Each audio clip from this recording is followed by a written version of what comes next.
Well, welcome to the Church Office podcast. My name's Gavin Smith, and we've got a special guest today, Nigel. Thank you so much for joining us again. It's lovely to be with you again, Gavin. Oh, it's great. It's great to have him here, and a thrill for me just to learn from Nigel. And today's podcast, we've actually asked you, the listeners, to fire some questions at us that we can put to Nigel. And thank you for everyone who's done that. We've got 8 really good questions here, and looking forward to kind of learning from Nigel and his experience. And we're going to be interacting a bit about volunteers, a bit about service, and how we're doing as individuals in serving our churches. We're going to look at finance, church planting. So a range of questions, mate. So are you ready for this? I'll try to be. It's great to have you, and we loved your podcast last time, and this is going to be a thrill. So Rachel, our first question about volunteers. Rachel's sent in a question, says, do you have any top tips on recruiting volunteers? This is a really challenging part of my job at the minute, and you can kind of feel that. And I guess chatting to a few church administrators, that is the case for lots of people at the minute. Yeah. What are your thoughts on that? Hi, Rachel, and others who have the same sort of question. I think that volunteers is a huge issue. Yeah. And I'd like to just back up a little bit before answering the specific question to talk about volunteers and what we mean by volunteers. Yeah. When people become Christians and join the church, they're not joining a social community that's for its own good, but they're joining an army that is for out there. Yeah. And when you get a recruit in the army, those who are over that recruit do their very best to bring the best out of that recruit.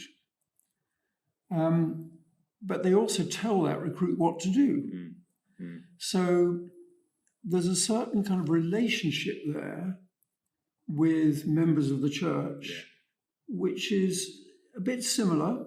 Yeah. If we use the word volunteer, which to be honest I don't like very much, it does appear once or twice in the Bible, but not very often. Yeah. Yeah. And I see it much more in terms of a fresh recruit, someone who's come into the church to stand shoulder to shoulder with others, to be part of the army to move forward. Yes. And that we have a responsibility, those who are in leadership of a church, or someone like Rachel, who clearly has a responsibility for building teams, perhaps.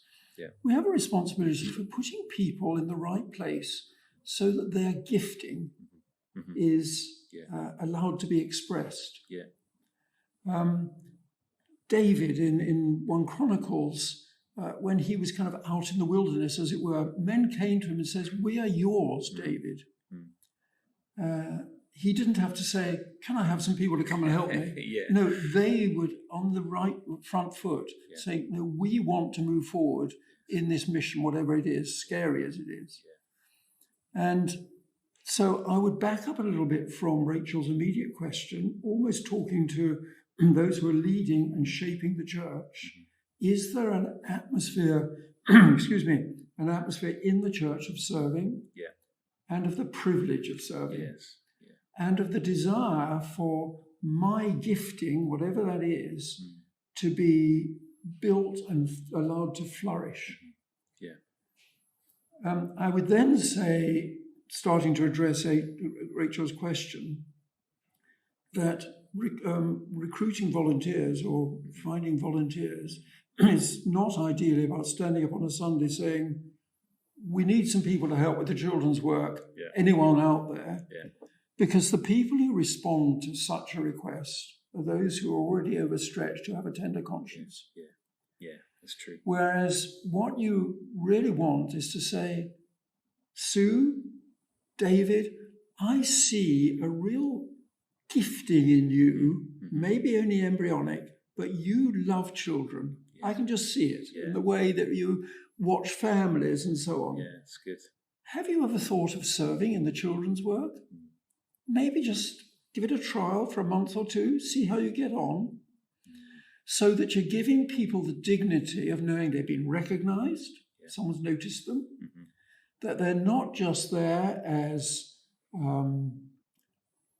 do-it people to solve your problem because you've got a job to be done, but they're there because you want the best from them. I remember with feeding the 5,000, Jesus, he would delegate to the disciples who were with him not to get the job done, although it did, but actually he delegated strategically to build their faith. Yes. And so it's important when we're building teams and looking for, quotes, volunteers, that we put the right people in those teams because they want to be there and because they see it as an opportunity for their own gifting to be developed. I love the passage or several passages in Exodus 35 and 36, when they're building the tabernacle out. And it says, everyone whose heart stirred him and everyone whose spirit moved him came to serve. And it goes on. There are several situations in verse 36. All the skillful men among those who were performing the work made the tabernacle. There were people who said, I want in on the act. This is what I can bring to the table. I'm a skillful weaver of goat's hair. We don't get many of those in the church these days, but there are equivalents. And so you are mobilizing people who, when they're flowing in that area, they're highly motivated. I sometimes talk to people in this sort of a context about what makes your eyes light up when I talk to you. What do you feel passionate about? Let's harness that passion and feed that into serving in the church so that you're fulfilled and people are benefiting from your passion and gifting. Absolutely right. So I'd say recruiting volunteers is not about saying, I've got a need, who can help me solve it? It's about, I know I've got a need, but let's look for people who are already demonstrating a heart for that area of ministry and see if we can draw people in. And then let's be very practical and say, if you come and serve with the children's work, that's not a life sentence for the next 25 years. It's not a 10-year contract. Absolutely, We will be very clear about, if you like, the job description and why not have a job description. We tend to think of job descriptions more for people who are employed. We do. But if we're wanting people to serve, let's give them a job description.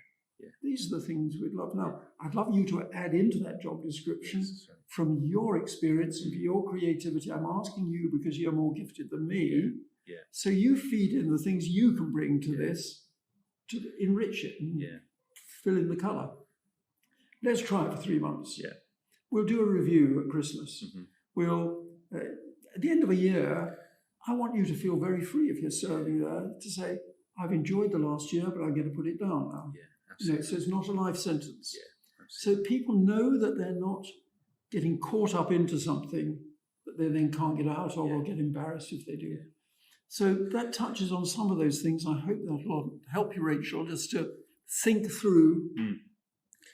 I think it's great. I think it's a really, really good point. And I think if you feel like you're recruiting on your own, I think you made a good point about linking into kind of the leadership of the church, is that if you're just recruiting people for roles and there's not that opportunity to go, here's how I can best see that gifting deployed, then have that conversation with your senior pastor or with somebody, because you shouldn't be doing this in isolation, that kind of sense of team working together, because I can fill a rota, but actually I need some of this motivation. I need some of this connecting to vision that you're talking about and deployment. Tie it in with discipleship.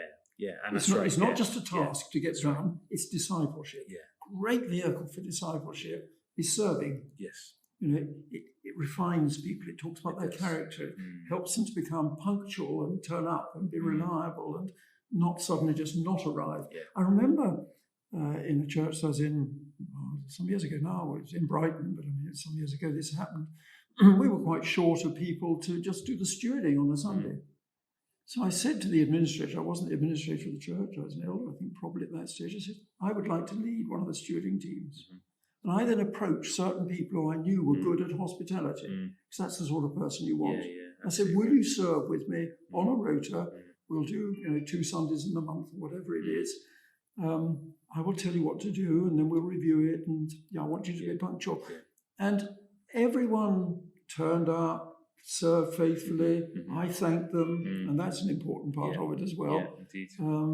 That they are honoured, and maybe we can come on to that in a moment. But I deliberately tried to build a model of something that others could copy, where I invited people to serve with me, and then I led them and helped them, even within that very simple task of stewarding, but to be reliable, to be faithful, to do it well, to have a smile on your face, to welcome people, to show them to a seat if they couldn't find one, spot who the visitor was, tell them where the children's work took place, introduce them to another family with equivalent age children, all that sort of thing. All that stuff matters, doesn't it? Yeah, it's good.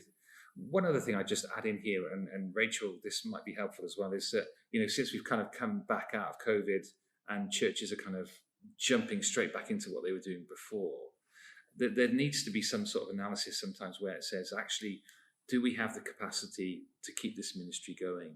Do we actually need to draw back on things? And we had an example of this in our church where we were running a mothers and toddlers group, and the person who had been running it for a number of years decided to step away, and we couldn't find somebody to replace it. So we ended up having to say, right, let's close it down for a few months, thinking feels like a very negative thing, but actually what came from it afterward was actually two ladies that got together and said, we really want to do this. We really feel like God's called us to get into this ministry. Yeah. And so the void actually created an opportunity for someone to jump in and go in faith. And God, that sense of God was calling me to do this, that sense of excitement to do it.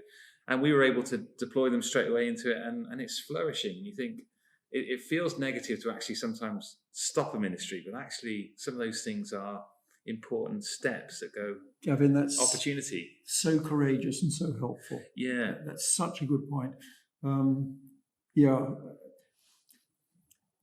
If we see the church as being a God-gathered community of individuals, each with their own giftings and passion, church leadership should be looking for ways for those individuals to be outworking that gifting and passion.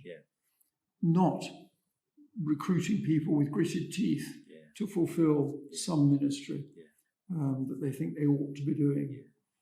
I remember back in Brighton, I'm going back now a very long time, but a couple coming to us one day and saying, we would love to get involved with a soup kitchen of some sort on the street in Brighton, and there's plenty of opportunity for it there.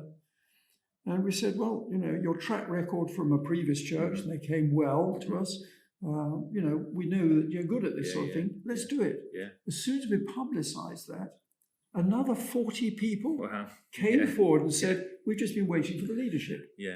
And these 40 would prepare soup or would pray or would go out onto the level and find people or whatever it was. And so once you've got the leadership and the passion, you feel God's blessings on it. But it's important as well, and that couple did move on in due course, to know when you close it down. I remember, I don't know if John Wimber means anything to you, but I remember him telling me from this vineyard, behind the vineyard churches, he said that one day a biker came to him with tattoos all up his arm. Who was a born evangelist. And he said, could I start a ministry with bikers? And so the church did, and this guy led. Then the guy moved on. And John said to the others, right, we're closing that ministry. And they said, you can't, it's one of the most successful things we do. He says, yes, it's successful with this guy leading it. But then he's now moved. We're not going to perpetuate it. It becomes a dead work rather than with life in it. So well done. And I think that's a really good point, Rachel, here is that kind of looking for that leadership gift and that passion and that gifting. You're right. And the character. I love the idea of you saying about mixing it in with discipleship and thinking about it in that way. Hopefully that'll give you some ideas to it. And there's not really a formula or top tips. It's not just about being jolly on a notice, is there, and having the best strategy for people to sign up. But actually there's more going on here in terms of heart, in terms of working with a leadership team, thinking about your church, and actually getting to know people and their gifting takes time, doesn't it? You can't just find that out straight away, isn't it? I love talking to people about their jobs because it gives you one window into what they are love or they're passionate about and what other things are there. So it does take time to invest into, and I think that's probably the bit that's the hardest bit, is not having the time to invest into that. But in the long run, actually, you'll redeem time because you get the right people in the right places. It'll just flow. And it flows, And that's a really good point to make. Yeah, so make the investment if you can. And again, if you're interacting with your leadership team on it, or your vicar, or whoever that might be, these conversations are great to have, and they'll be able to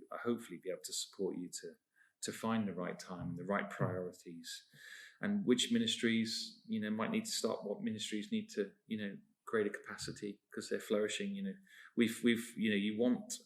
always feel like in a church we need that space to be able to kind of respond to an opportunity. So with the Ukrainians, we've done a Ukrainian cafe, and thinking we almost want there to be some capacity within the church to do new things and opportunities that come up. That you think, right, we've had 40 people coming to this Ukrainian cafe and we didn't expect it, but being able to serve people in that kind of need, and the volunteers that came forward for that just jumped in because they connected with it and they could see the difference it could make. So Rachel, maybe a long-winded answer, but hopefully we've got you thinking and others thinking. I think the other thing, Gavin, for leadership is to create an atmosphere where people feel they can come forward and their ideas won't be rubbished. Yes. Sometimes you find churches where they think if it doesn't start with the eldership, it won't happen. Yeah, that's a good point. But let's encourage people to come forward to say, can I start a soup run? Can I start at this? Can I start at that? Yes. No, you don't just say yes. Obviously, it needs weighing. Yeah. But as far as possible, to release people where they have that passion actually is maybe why God's put them in the church, so the church can have that opportunity to reach into the community through their gifting. Yeah, that's absolutely right. Yeah. If you're a pastor listening to this, then please take that advice, because you really set that atmosphere and that culture, don't you? You really, if people can come to you with their ideas freely, and there is a process to work through whether it will happen or not and what resources are allocated, but to have people who are stirred, like you were just saying in Exodus there, who were stirred to serve, stirred in their gifting, to say, I think I could play a part here. I want to be involved in this. Can you help me do that? Is that going to work? Encouraging. I think another point just come out of another question, or maybe you want to bring something up, is just how to honour and thank people. Yes. This is my question, actually. Okay. Oh, your question. Okay. You better ask it. What was behind it, Gavin? I think one of the things that I've been sort of chewing over is kind of, recognising, I've called it kind of recognising volunteers' contribution. And I know we're not using the word volunteer because of the previous answer, but it's how do we thank people? How do we connect people to vision? What are some of your thoughts on that? Because I think it's important, isn't it? We can have a long-term view. There's a reward that's coming. God's going to bless you, when it all comes to one place and Christ returns, and there'll be rewards given out. But what's that short-term thing? And that's all true. But when it's raining and it's cold outside, and you have to go out to an evening meeting to do something or other for someone, you want the reward now, as it were. I think you can never, if you like, thank too much, honour people. I love it when there's a certain honouring that takes place publicly. Even if it's thank you to the worship band, you led us beautifully this morning. Or can we just pray for the children's workers? Thank you, Sue, Charlie, that you're prepared to miss the sermon to go out and work with the children. So that you're constantly honouring people in front of others. And actually people thrive on remarkably little in the way of thanks. I think there can be then some very good tangible things to do. I think just to drop people a card or a note or an email or a text message. Thanks for the way you did that on Sunday. Thanks for the way you're leading the work, whatever it is. I think build deliberately, maybe once a year, twice a year, maybe to an event of some sort where you can just gather the volunteers and it's there to say thank you. In a ministry that I'm involved with in Bristol, we have what we call a thankwit. Okay.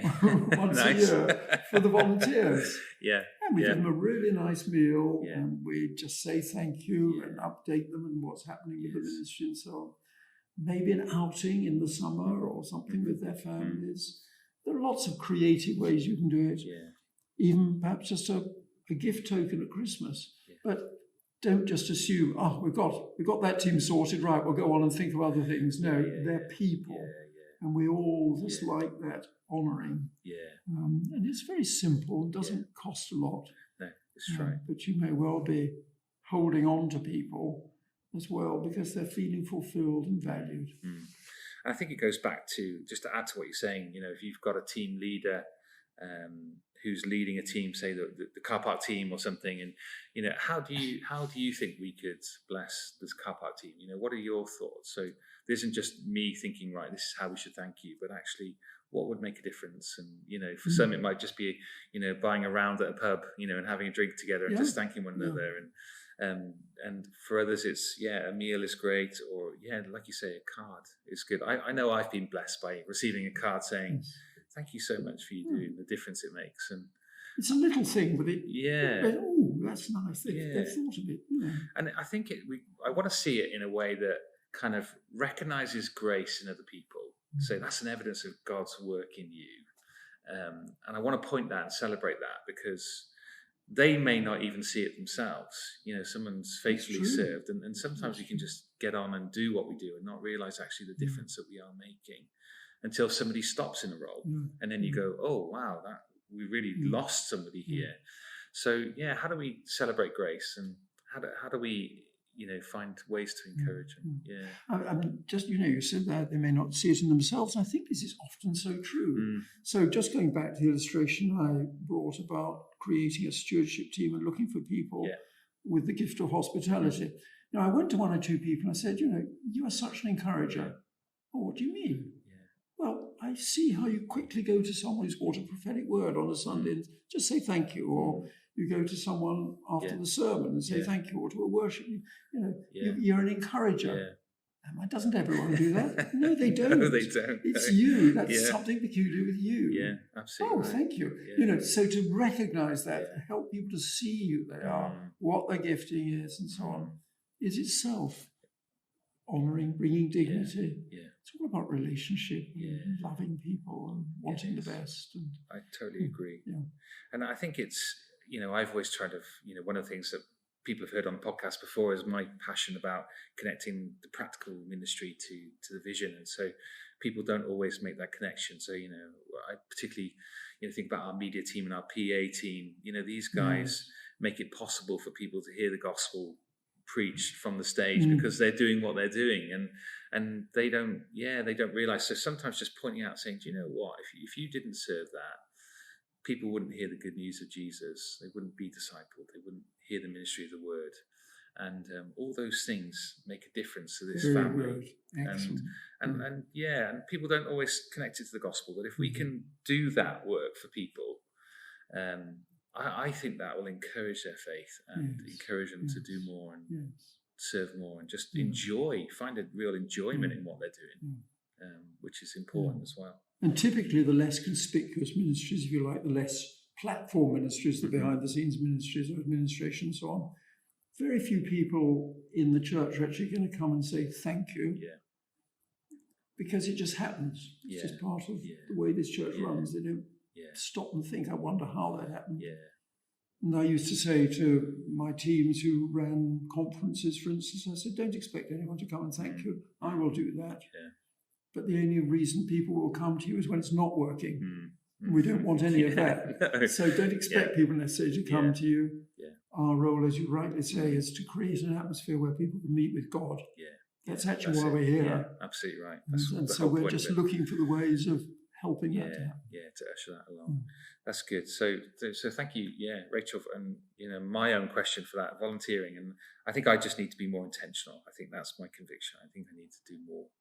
Say, right, a weekly activity that I do on a Monday or something right at the start of the week that, before it gets busy, where can I thank and encourage someone? What does that look like? I think that discipline needs to be in there. So that's my takeaway for today on those questions. Little diary note. little thing. These are great little conversations and snippets.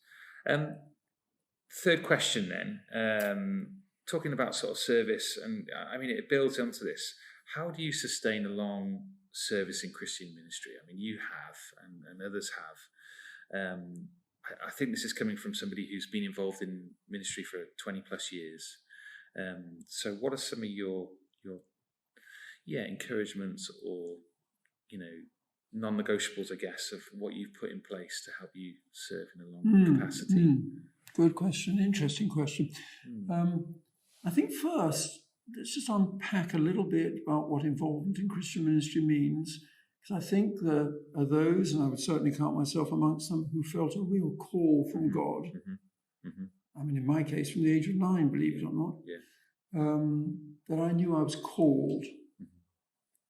There are others, and some of the people who work with me, where it was a job. And there's nothing wrong with that. But it is quite helpful to tease those two apart, I think. I get to assume in making the answer that we're more talking about someone with a sense of calling, probably, than someone who's there for the job. I think someone with a sense of calling, I would say the first point is know you're called, know why you know you're called, and constantly remind yourself. Was it that God spoke through a sermon? Was it through a scripture? Was it through someone saying something? A combination of usually several things that you think, I am where I am because God spoke. And when the going gets tough, and it will, and the enemy has a vested interest in making sure it does. It's true, very true. When the going gets tough, it's important to be able to go back and say, but I know God spoke there. I'm not going to let my head go down and yield to the enemy's discouragement, which is often what brings it. You know, suddenly things don't work out quite the way we expected, and you think, did I get that wrong? Go back to where you knew God had spoken. And hopefully that was also weighed with others. So there are others who can stand with you and say, no, Gavin, don't you remember when we talked about it, we prayed about it, we were all convinced. Yeah, absolutely right. And nothing's changed. You know, and so you can be lifted, and you've got brothers standing alongside you, brothers and sisters. And so I think that's another important point, that you stay in relationship. I think the enemy loves to pick off what you might call the isolated person or the one-man ministry. Very important there's relationship there. I remember when I moved to Bath, one of the very first things I did was to find someone, having been in Brighton for many years and having a lot of good, close relationships with people, and someone there I would meet with regularly and get him to ask me a few difficult questions. I wanted to find someone new in Bath, and I didn't know anyone, so I had coffee with one or two people and gradually got confident with one individual, particularly someone who was really a peer, my sort of age, and also had some life experience and some challenges that were quite similar to my own. And so we could actually become mutually accountable. And I think that is a very important part of keeping secure and steady in your calling. That when your head's inclined to go down, and for all of us it probably does at some stage, there's someone who can say, oh, please help me, I'm just kind of struggling a bit at the moment. And also then, just as it's important to know how God spoke when you were first called, and be able to refer back to that and say, well, I know I'm still in his will. Also, if God is then moving you out of calling into some other area, he also needs to be very clearly heard, and you need to know it's happened, and have a context where you can weigh it. A friend of mine in Bath, as it happens, but who leads a church, has been going through quite a tough time. And I was meant to be meeting with him recently for a coffee, and he contacted me and said, Nigel, do you mind not? I just feel really low today. Indeed, I'm actually asking God if I can leave, but at the moment he says no.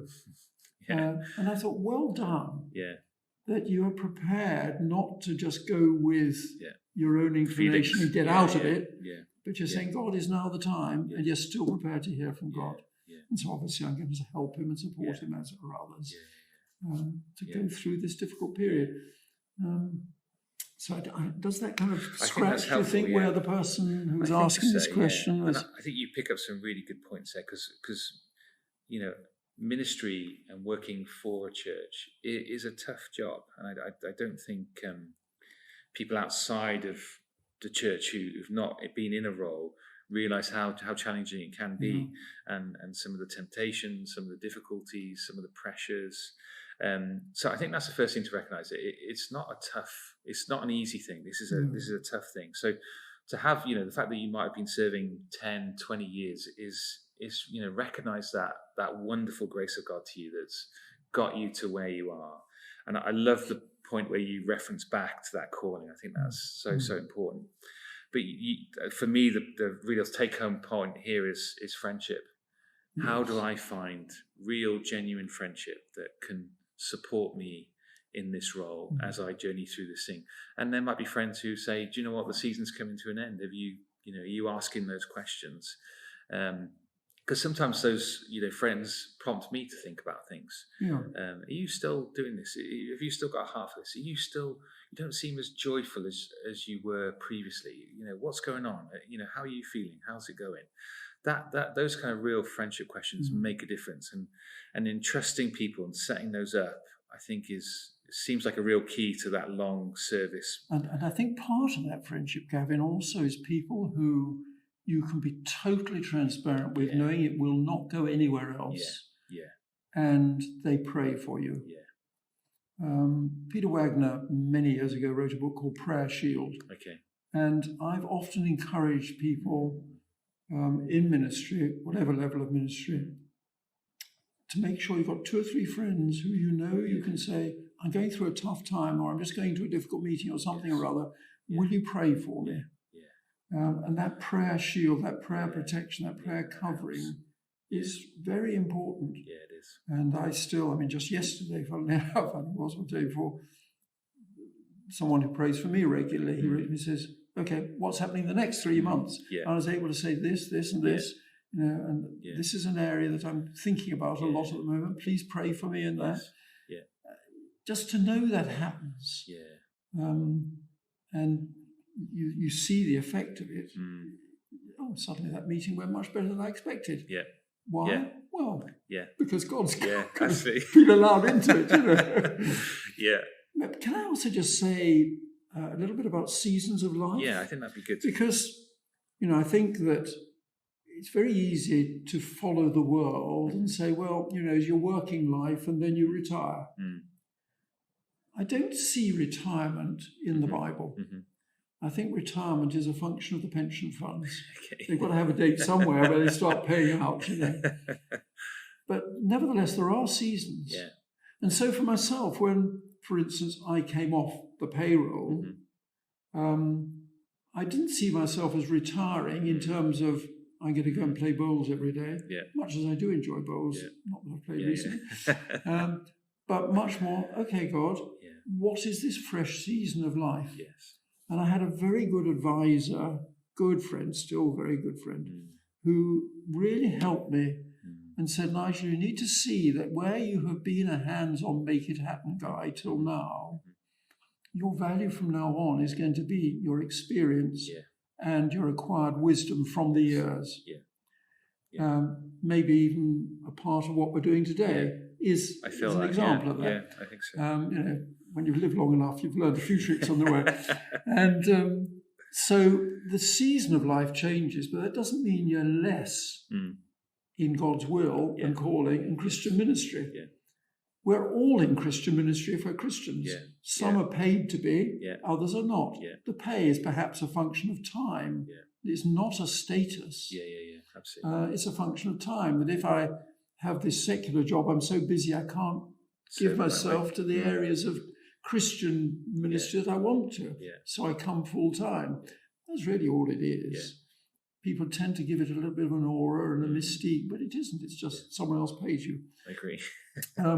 So when I stopped being paid and entered that kind of retirement season, as the world would say, I then went back to God and I said, okay, what does this season look like? And he gave me a few keys. And one is networking. And I spend a lot of time ringing up leaders saying, can we have a coffee? One of them said to me a bit reluctantly, well, okay, we've got a date. What is it you want to talk about? And I said, I don't want to talk about anything. I just want to get to know you. His face visibly relaxed. Because we don't realize sometimes that a church leader, so often people come to them because they want something. That's right. Yeah. They'll say something nice at the beginning, but the real reason for coming is they want something. And so to be in that position as I am now, of being able to say, I'd like to just get to know you, get to know you a bit better. how can I pray for you? Yeah. And so maybe I can support you. Maybe I can put you in touch with someone else. So we've got 2 leaders in Bath. Yeah. Obviously, I'm not going to name, but they both have quite challenging situations with their children, and they're similar problems. And so it was a joy just to say, let's have a coffee, the 3 of us. And those 2 now, I know, go on, see each other. I can drop out of it. I've done my bit. You've connected them. And I've connected them, and they can encourage one another, because if we have problems, in this case, it's to do with handicap. If we have problems, there are not many people who really understand, because they haven't experienced it. They can understand with their minds, but they don't know the challenges of sleepless nights and people in the supermarket saying unkind things because your child is apparently undisciplined, but it's actually because he's got a serious problem. All those sorts of things. So to be able to put people together who have that understanding, you don't have to explain it, has a value, and you can roll that out. So I'd say, I don't think we ever retire, because we're Christians until our dying day, and then we're with the Lord, so we're probably still Christians. But it's just how you use the time and seeing seasons of life. Yeah, that's good. I mean, that leads so well on to our question from Nick, which is great. And I think it really does tie in. He says, how do you know when it's time to stop your involvement in Christian ministry or activity and service? And how do you explain to your friends who are able to keep going and are committed to that, but you're kind of starting to think, can I continue? So it sounds like there's some I might need to stop. I need some advice of how do I stop? When you love the people that you're involved in, you love the ministry you're involved in, but you feel like it's coming to an end. Any advice for Nick on that? There are a number of things I could say on that. I think, first of all, if you sense that it's coming to an end, just do have someone or a group of people that you can share it with and say why you think that. Yeah. It may well be that they come back to you and say, you can't stop. Yeah. We couldn't do without you. Yeah. When I left Brighton, one of the elders came to me and says, Nigel, can we pay you to come back here one day a month? We value what you are and who you are and your input. And I said, I really appreciate the attitude, the heart behind that. Let me leave first and then come and ask me if you still feel that. I think the hole will just fill up now, but not, no one is indispensable ultimately. And that's what happened. I still meet with this guy for lunch on occasion just for fun. But what I brought, that was last year, or yesteryear. New people have come in doing a much better job. So I'm not indispensable and no one is. So I think there can be that attitude. We can't afford to lose you. I think another attitude is, have you lost your faith or something? Something's going wrong here. And so you need to again, no, I haven't. It's just a season of life. And, because of my age, I just am not as sharp. For instance, before today, you kindly sent me the questions.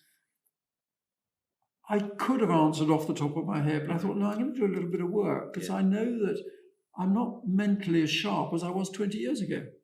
I won't recall the scripture or whatever it is, so I'll write something down. So I intentionally adjusted for this season of life or these circumstances. And so it's not that I've lost my faith, it's just that I'm getting older. And so it happens with us all. Absolutely right. So do you think that I think that's good. I think that's good. Any supplementaries you want to throw in? I think we've already talked quite a lot about this, Nick, and hopefully you picked up some of the stuff from the podcast. Is maybe your role's into more of an encouraging role. Maybe it's into maybe there's a season now where you're going to train somebody else up next to take over from you. Chew those things over, and I think chat to friends, and I think go back to that sense of what is God calling you to do in this season is so important, because that will make the conversations easier, won't they? When you feel like, can I say this? Do I stop? If you're able to say, do you know what? I felt of the sense that this needs to I need to stop doing this. I feel God's calling me to do this, and I'm looking for other ways that I can serve. So maybe that might serve. I'll tell you something I did do, which I don't know if it applies to Nick, was it? We're in a university town, and I love being with students. And so when I moved to Bath, I looked for some undergraduates. And then said, let's meet once a fortnight on a Saturday morning and study the Bible together. Yeah, great. And so I could then start kind of discipling them and offloading some of the things that maybe God had taught me over the decades to their benefit and hopefully stop them falling into some of the pitfalls that students can say. Absolutely right. So again, that's just been a privilege and a joy. So, maybe something fresh opens up. Yeah. I think that's right. Yeah, maybe you need to stop doing what you're doing, and something will open up. And But again, talk about that with friends. Talk about it with your leaders. Because they would have experience of working through this with other people who've got, who are asking these questions, who are saying that. Yeah. Maybe I could say, Gavin, and I'll say it to the camera, that if Nick, you're watching, or if there are others who have these sorts of questions, I'd be very happy to enter into a kind of an email dialogue with you or something like that. If you feel there are specific things that maybe I could help you think through or talk through, that would be a joy, it would be a privilege, which in a way is a fulfillment of what we're talking about. Yeah, absolutely it's right. Another opportunity in my stage of life where maybe I can help others, which is a joy. Yeah, brilliant. Nick, take him up on this kind offer. Thank you very much. Right, moving on then to a couple of different questions. One is relating to church planting and what kind of gifting, this has come from Steve, what kind of gifting do you need on a church planting team is the question. I think before talking about gifting, I'd like to talk about character.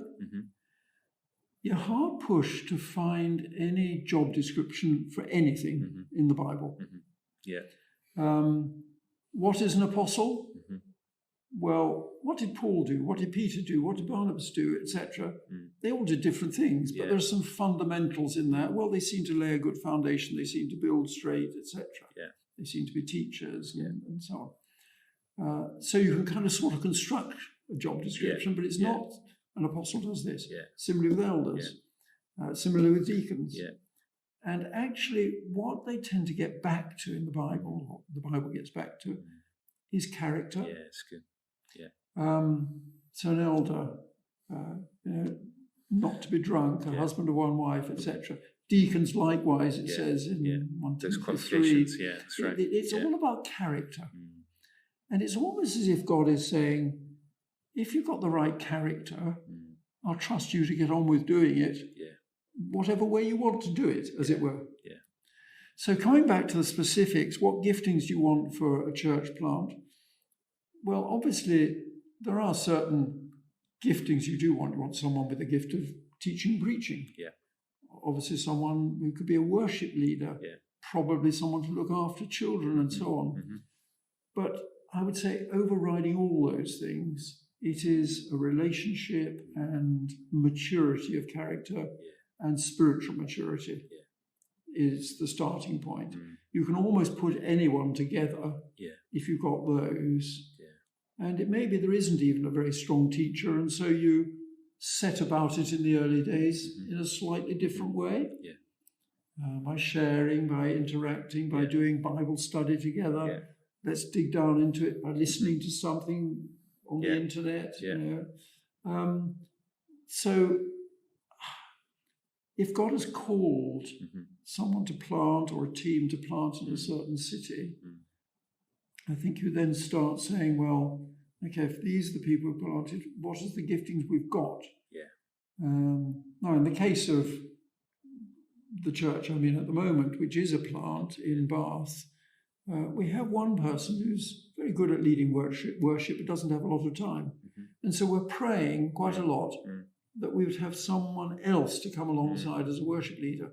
Meanwhile, we're using a thing called icing worship, which is on the internet and is geared for exactly that situation where it projects slides, plays the music, has the choir, a choir, and people singing behind it, and you join in. It works perfectly well. So we don't have to have that worship leader, but we would like one. I would say administration. I think administration is an undervalued ministry, and I deliberately use that word because I think it is a ministry. Absolutely right. And I've written a little booklet which I think you recommended on the last podcast, The Gift of Administration. to me, administration is not about just making things happen, although it certainly should do, but it's about helping channel people through into their area of gifting, into their sweet spot, and seeing that everyone is serving in the right place. Meanwhile, you're putting in place the structure where that can happen. And I think administration can facilitate growth, and can facilitate a church plant, which obviously is all about growth ultimately. If it's done well, done sensitively, done with a serving attitude rather than a dictatorial attitude. I don't like the sort of administration that comes to a leader and says, well, we can't do that because. To me, that's quite a challenge to do that, but I'll work out a way of achieving it. If you feel that's what we want to be doing, somehow we'll work it through. A much better attitude rather than I, as an administrator, say can't do it. I think that's right. It's an attitudinal thing. So again, it comes back to character. It does, isn't it? And I think what I've seen in terms of church planting teams is that there can always seem to be this urgency where I think preparation in terms of who the team is and what kind of gifting you need to start with is so important. So, you're talking about, there has to be someone who's really good at preaching and teaching, isn't it? And that's primarily what we're about, and telling the good news of Jesus. So we want to, and that might be you, Steve, who's asked the question. And I think sometimes it's good to think about what are your strengths and weaknesses as a leader going into that church plant. Yes. I think that's a helpful self-reflection thing. Where do I need help, and where are the people that can draw alongside me in the gifting that I've got, and then the areas that I don't have. And that again takes time, doesn't it? And that again takes relationship to work through those, and honesty to say, I think I can serve here, but I need someone in administration, or I need someone in a worship leader, or I need someone with kids. And those are the kind of some of the key elements that we start talking about. But you need people who can help with the finances, who can help with organising rotas and all those things. And they can be parcelled out to different people. And, we were talking about volunteers earlier. It's an excellent opportunity for people to start serving. It is. So someone looks after the gift aid, someone else looks after the finances, someone else, etc. So it doesn't all have to be done by one person. I think just going back to the preaching thing, Gavin, don't be frightened to invite people in as visiting preachers. Maybe get a series of some sort, preach through a book of the Bible, and then just invite someone to come in and, will you preach on chapter 3 of that? We will have already covered this and that. Get someone in, because there are people out there maybe who are retired, going back to what we were talking about there, but who have a real gift of preaching. Well, let's use them. Absolutely right. And it's a very intense thing, isn't it, a church plant? There are so many avenues that you need help and service with. And I think sometimes just working at a pace and working with a leader who's been on a church plant, who knows what it's like, to kind of be mentored, to be coached. If you're planting as part of a network, then I think there's sometimes a lot more support, isn't there? But we can think we've got to have all of these ministries all functioning and all working. I remember one church plant that we're aiming to have a mothers and toddlers group, a Sunday morning, a teens youth running. They were hiring a school and doing 2 services and doing all the pack down and pack up and all that stuff that's related to kind of the kind of running of it. And you've gone, wow, that is such a big ask in the early stages of what is a church plant. So I think it can cause people to burn out. It really does. So you need to set a pace, don't you? I think, and I think it's not just having a team of people who are on the ground with you to do what you're doing locally in the church plant, but also that wider team that can care for you in it and can help you, navigate what are the things that you need to kind of start doing. And every church plant is different, isn't it? Every city or every town or rural church plants. I mean, each one has different dynamics. I think that's a really good point as well. When you move into a town, do it well. Please. I know one situation where a couple felt called, I'm sure they were, to move into this particular city. And they just announced, we'll come to church plant. That's the best way of putting it. Everyone's noses out of joint. It is, When we moved to Bath, the couple who are leading the church plant were in. I said, look, before you say anything, let me introduce you to one or two people. And so I did that. And one couple who are senior and well respected in the city, they just embraced this couple, say, you are so welcome. This is a big city with many people who aren't saved. The more labourers in the harvest field, the better. You're so welcome. Come and join in and I'll introduce you to people. So you're working together with other churches rather than I'm the best thing since sliced bread. I don't think in this town there's a good church, so we're going to plant it. Not good. Not a good approach. Not a good approach. No, not a good approach at all. No, that's helpful. And again, there are so many good materials out there, and far more experience than certainly I have of church planting. And so, but if you're keen to church plant and you've got that sense of call, then connecting with a leader, look for some training. Union College. There are lots of different theological colleges that can help you. Lots of different ministries that focus, into this kind of one specific area. So, but make church administration a part of this team somewhere, and then because it's a church administration podcast, that's it will help you. And I think if a pastor gets bogged down with trying to lead a team spiritually and preaching the word and preparing all of that, if they end up doing all the administration as well, they are going to struggle. And it can be totally consuming as well. It can be, And if they're not particularly strong in administration, it takes them twice as long as someone who just thinks that way. I think that's right. And it's also probably denying someone else the privilege of serving. Yeah, it is, They say, well, I'll do it. Particularly if they're trying to justify the use of their time. I mean, not many church planters are fully supported, but some are. And so they may not have enough to fill their time. So the default position is I'll take the administration on board. But they may not be very good at it. And so it becomes consuming and heavy. And it's denying someone else the opportunity to serve. I totally agree. It's good. Nigel, thank you for this, mate. We're working through these questions, just drawing and learning from you. This is a question from Phil that's been emailed in. From your experience, is there a link between good church management and a church successfully growing? So I know we've started talking about those different gifts in church planting, but is there that connection? Have you seen that over a period of time?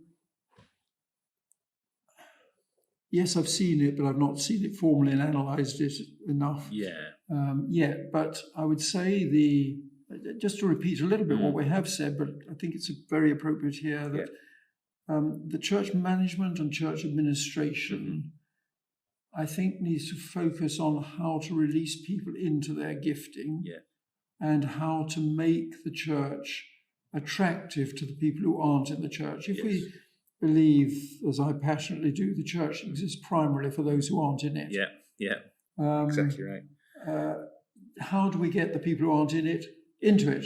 That's right. Because that's what will bring the growth. That's right. And so welcome, relationship, good website, all those sorts of things all speak of the community I'm looking to join. Yes. Yeah, they do. Someone who outside is looking around. I think the people on the front door are particularly important. I remember the very first church we ever planted, which was way back in the 1970s, shows how old I am. We had a family who came one Sunday from a church situation where they were very hurt. And they told me afterwards that they determined that they would spend 6 months not committing to any church. They would just travel around different churches. They came to our church on the first Sunday and were so welcomed at the door, they never went anywhere else. That's great. And they moved through into leadership within the church. Then they went off church planting. Right. Because of the welcome. And the guy on the door, he had a smile that went 3 times around his face. He had a handshake which was strong and affirming. He knew how to introduce them. They had young children to another family who also had young children. That's great. That shop window, as it were, that entrance is so important. I cannot overemphasize the importance of a good welcome. I visited a church a few years ago now, which is well known. I certainly won't mention it, but I was a visitor, and the couple on the door were so busy talking they didn't notice me come in. Okay. Yeah. And certainly when I have been on welcome, and I love being on a welcome, I will often put myself there even if I'm not on any rota because I just enjoy it. And someone starts talking to me, I will say to them, look, sorry, can we talk about this later? I want to be available for the visitors. And I will it needs that priority, deliberately state that. Yeah. So I would say that, this all comes out of church management and church growth, but getting that front door right is so important. Yeah. And that as people arrive, there's a sense of order and peace. Yeah. There's not someone still testing out the PA. The PA is not being tested at a volume you can't hear yourself think and talk. Yeah. The coffee is already there. Yeah. All those sorts of things are in place. That's where church management, I think, helps towards church growth because it's helping bring the visitor in. Yeah. And if we're not looking for visitors to come to faith, if they're not already people of faith, that's how growth is going to take place. Yeah. There was a bit of a reaction, wasn't it, to just being so visitor focused. But I feel like, it's such an important point, isn't it, that we want visitors to be able to come in, and as they feel relaxed and at ease, when they hear the good news of Jesus, they're more likely to just receive it, aren't they? Rather than thinking, oh, I don't like it in here, or I'm cold in here, or this is too loud and nobody spoke to me, all those things. So I love your example because it just, somebody comes into a church hurt, they've already got some bit disillusioned, and the welcome is the thing that they remember. The welcome is the thing that transforms them, that they feel part of a family, and then they go on and serve other in the church plant. I mean, all that thread, you just go, that's amazing. And that motivates me to think, how do we welcome folk, and what am I going to be like as an example? And also, I think, to educate the church to be a welcoming church. Sometimes you can go into a church, and almost the illustration I gave a moment ago about the two people who just went on talking. People get into cliques because they haven't seen their friends for a week and so on. For the visitor coming in, it can be quite a cold, unfriendly atmosphere. Everyone else is chatting, clearly happy. I don't know how to engage. Now, myself, I've got sufficient boldness. I'll just go up to someone and say, hey, I'm new here. Who are you? But most people won't do that. Yeah, they won't. And so to have people who are particularly on the alert, I will sometimes say, I'm in a conversation, I say, sorry, I've just seen someone coming to mind. I'll come back to you. Hey, nice to see you. Where are you from?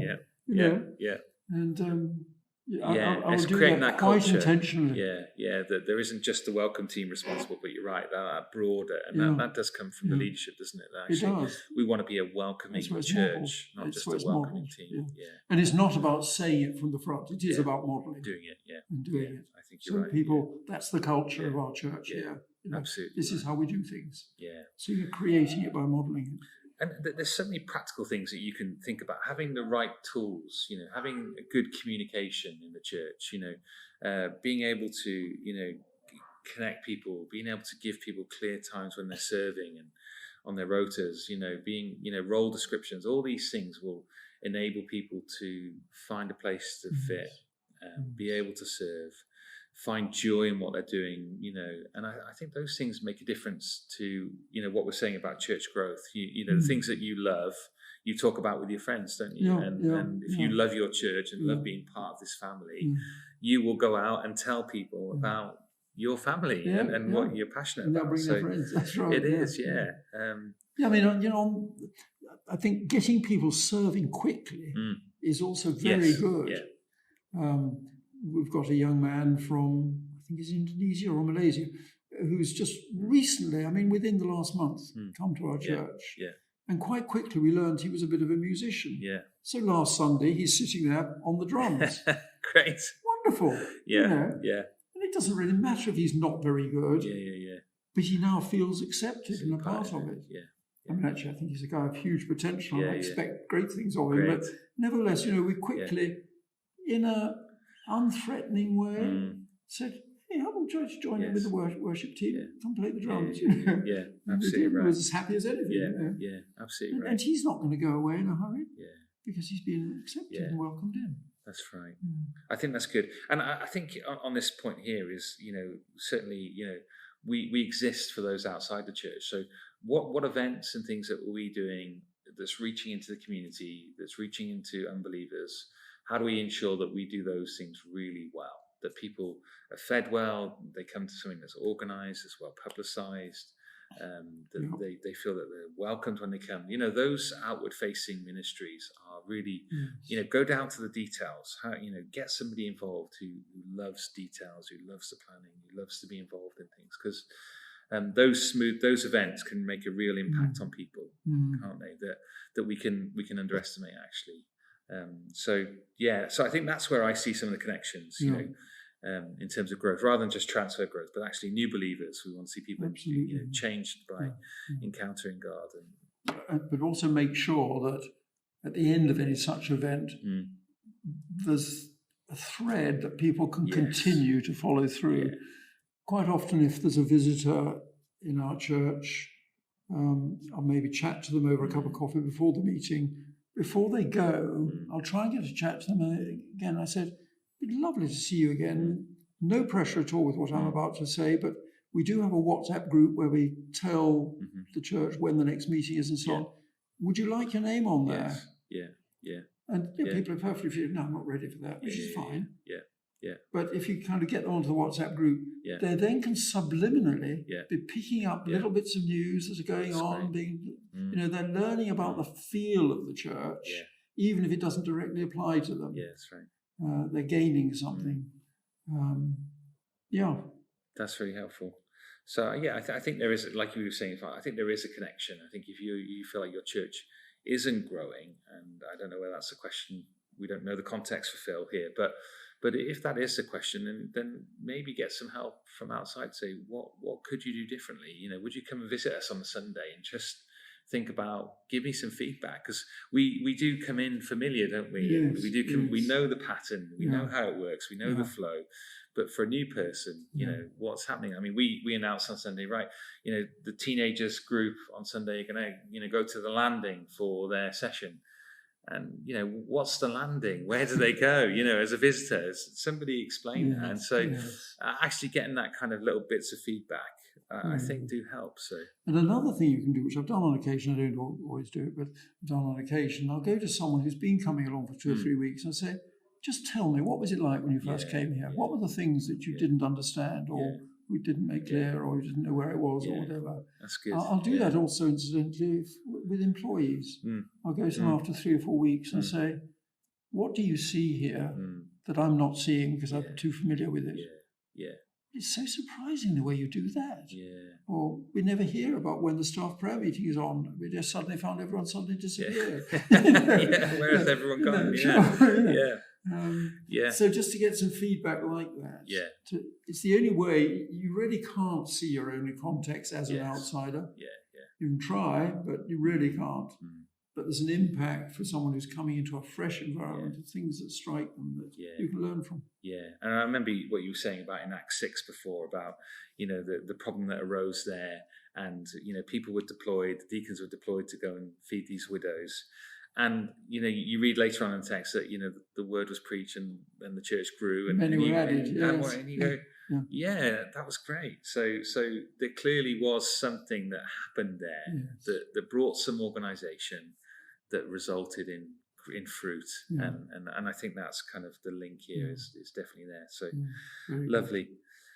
Right, moving on for the last 2 questions, Nigel, relating to finance. And I know, we're in a season now where it's particularly challenging for individuals with the cost of living rise. It's just, crazy, isn't it? People, what they're paying for their gas, electricity, challenges that might be happening. And so when you kind of understand your members and you're talking about church finances, this is a challenging topic. So I'm hoping to, we've been in seasons like this before, haven't we? And I'm sure you're going to have some wisdom here. So the questions come in is, what advice do you have for churches who face financial challenges over the next few months and years, and maybe some practical points that they can consider?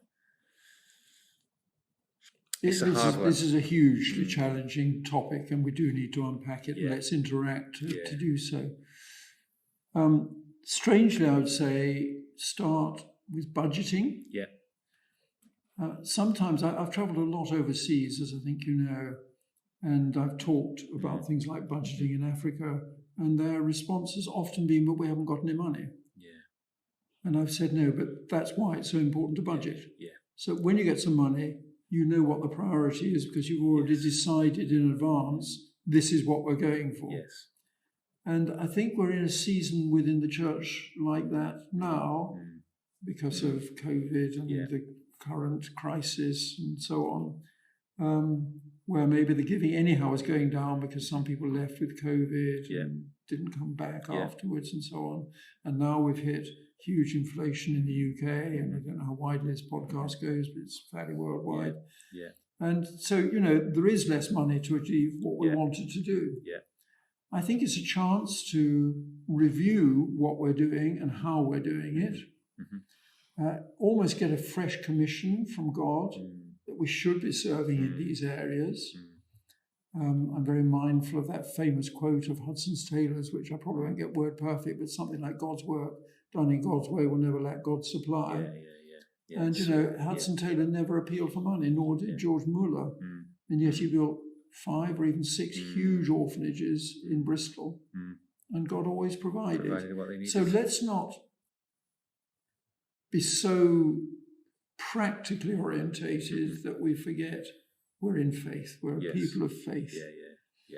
So I would say a budget is a helpful thing to have. Oh, definitely. And that it should be vision driven. Yes. It shouldn't be about only practical matters. I would say, just talking, I don't know if any trustees would be listening to this, but I would say the trustee body has a huge role, if conducted in the right way, in serving the leadership of the church in this area of finance.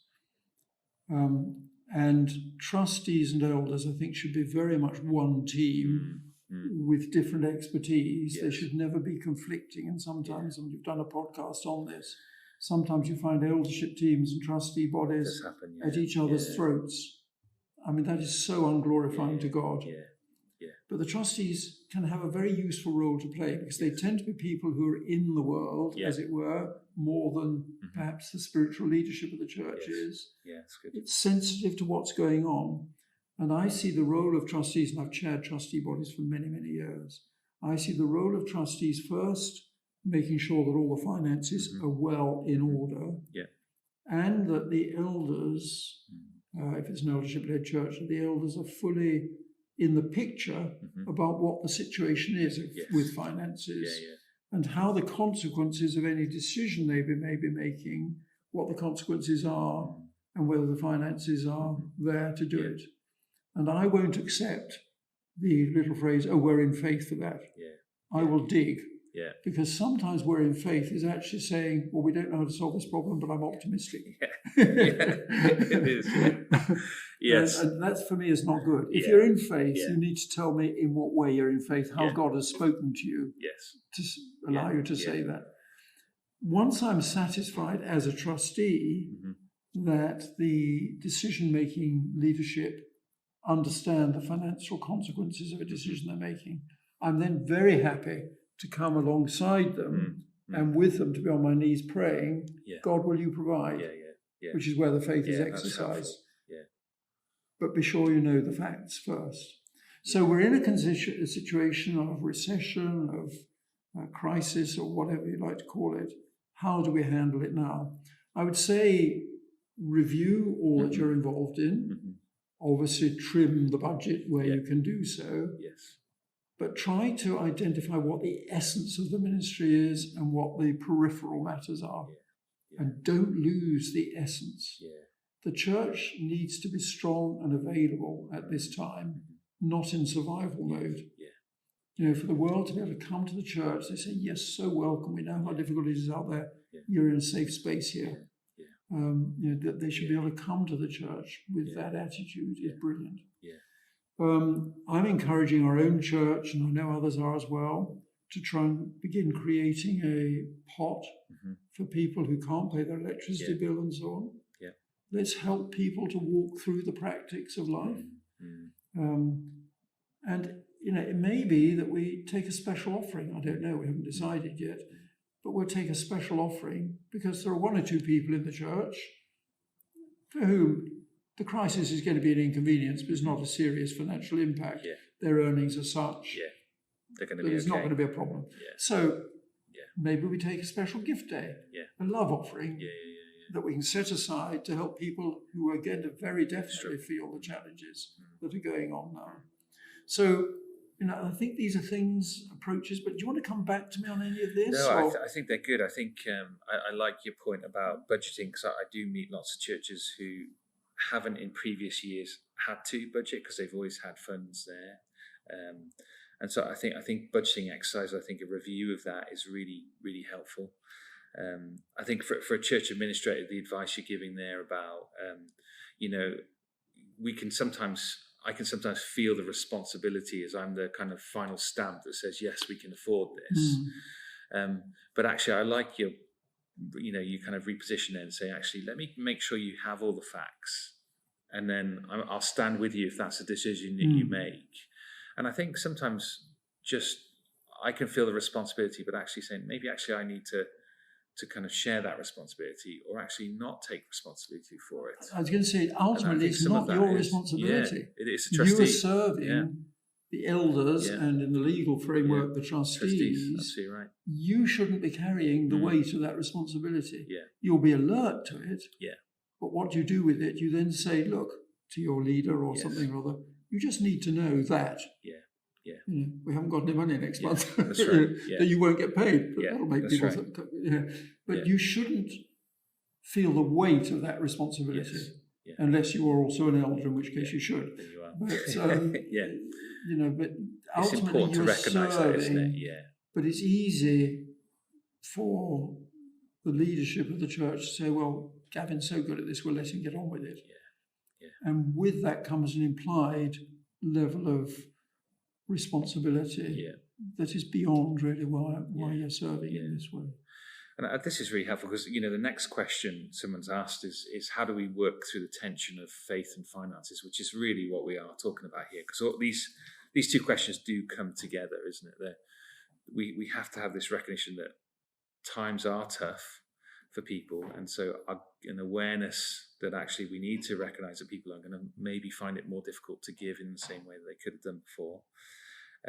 People's circumstances are changing with job losses or retirement, and all those things affect everything. So these things are good, and awareness is really, really important. But also, our guys here have also just done 3 weeks teaching on giving, and have kind of decided to say, actually, some people are looking and saying, that's brave, isn't it? Just why would you be talking about giving now at this point, But that tension goes on, doesn't it? Saying, actually, we want to talk about this because we want people to trust God, and we know God supplies all of our needs. And how do we remind people of that grace and that peace that can come because of all that Christ has done? He will meet our needs. And so how do we give generously, and how do we give even in generously in the midst of this context? So there's lots of this really is a big question at the minute, I think I'm getting to. And I think there are times as well where it's not even necessarily about money. Yeah. What does money do? Money facilitates activity. Yeah. It may be that sometimes the activity can happen without money.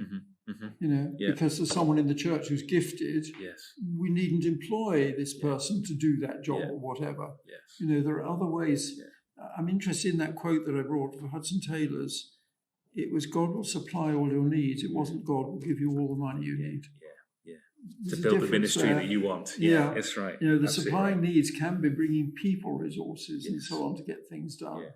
Rather than saying it has to be money so you can buy that. Yeah, absolutely right. Yeah, and I think I used a word with a pastor the other day. I said, I love creative budgeting, and he said to me, that just sounds really dodgy, but it's not. It's actually saying, how can we steward that we've got? How can we be creative in finding ways that we can continue ministry or continue it in a slightly different way that actually recognizes that everything that we've been given here we need to steward well, and we need to use it well. And I love the fact that you're putting together like, kind of a contingency pot for people that can, serve people in the church who are going to really face difficulties, and outside the church as well.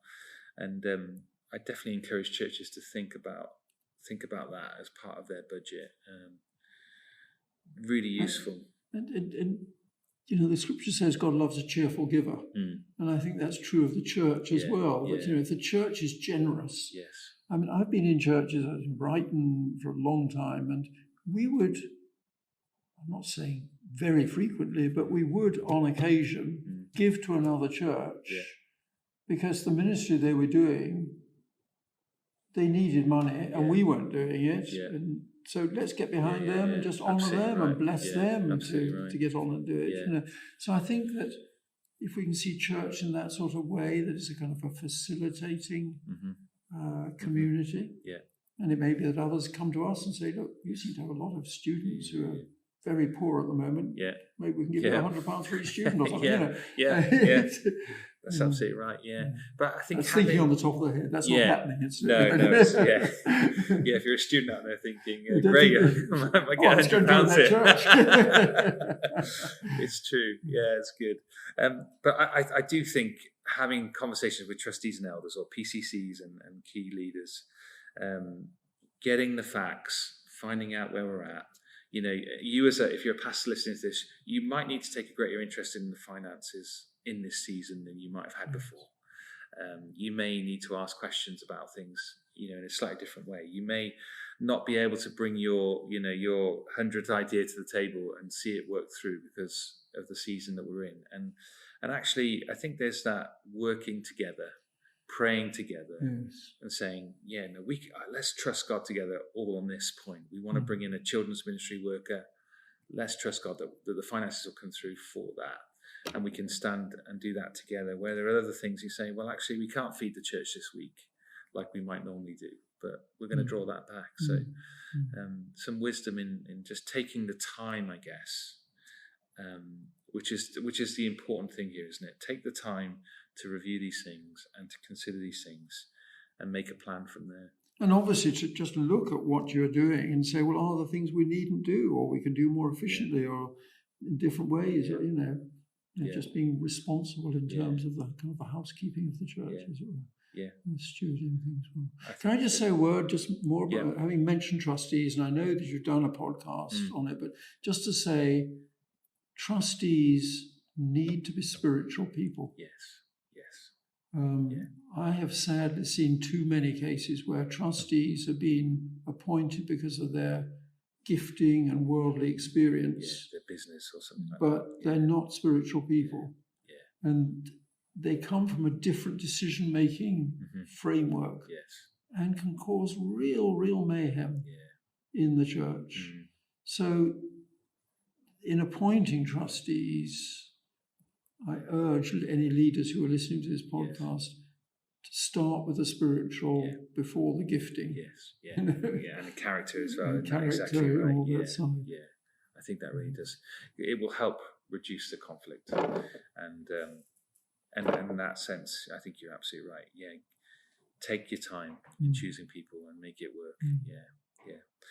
Really, really helpful. Anything else to add on that finance one? I don't think so. No, one could obviously talk about some of the minutiae, but I think that's probably all I have to say. So if you haven't got a church budget, then take time to spend some time reviewing. Get people together talking about this, and alongside that as well, I'm surprised how often churches do not do a monthly management review of the finances, management accounts, you might call them. And just very simply, what has been the expenditure next door to a column of what was the budget?